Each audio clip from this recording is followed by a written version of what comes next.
आके कृपा बरसाना। आए हो घर मोर गणराज, आके कृपा बरसाना।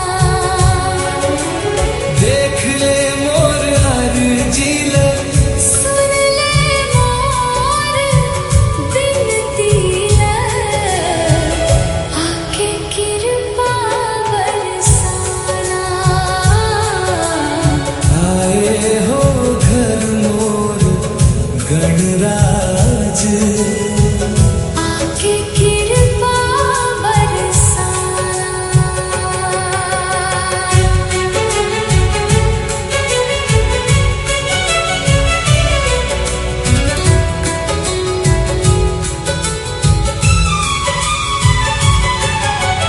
तोर बिना सुना लागे मोर अंगना द्वारी।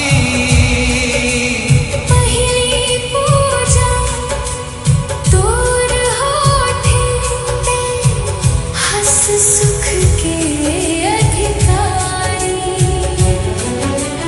कैसे दिन ला काटत हव तोर आस में राह बाटत हव। आए हो घर मोर गणराज, आके कृपा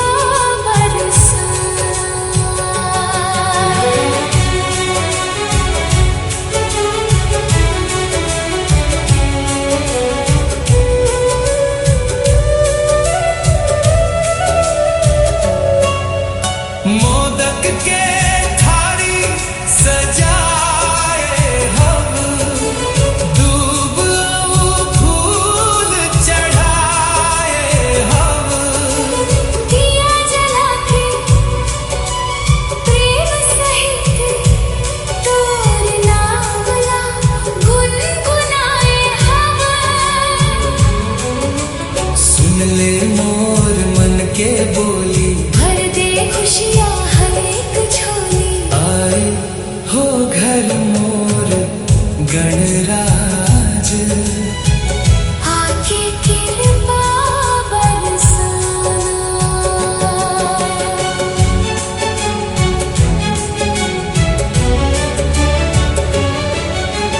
दुख के बादल दूर भगा दे, सुख के सूरज उगा दे। अटके कामना पूरा करके, मोर जिंदगी सवार दे। बुद्धि दे बल दे दाता, ते हंस मोर भाग्य विधाता। आए हो घर मोर गणराज, आके कृपा बरसाना। जब ले तोर नाव जपत हो, मन में शांति समाधे। गणपति बप्पा मोर दुलरवा, हर संकट डर जाते। बारंबार मैं को हरात हो, तोर चरण में शीस नवात हो। आए हो घर मोर गणराज, आके कृपा बरसाना। जय जय गजानन देवा, मंगल मूर्ति दयाला। छत्तीसगढ़ के घर घर में गूंजे कार जयकारा, देखब मोर अर्जीला। सुनब मोर बिनती ला।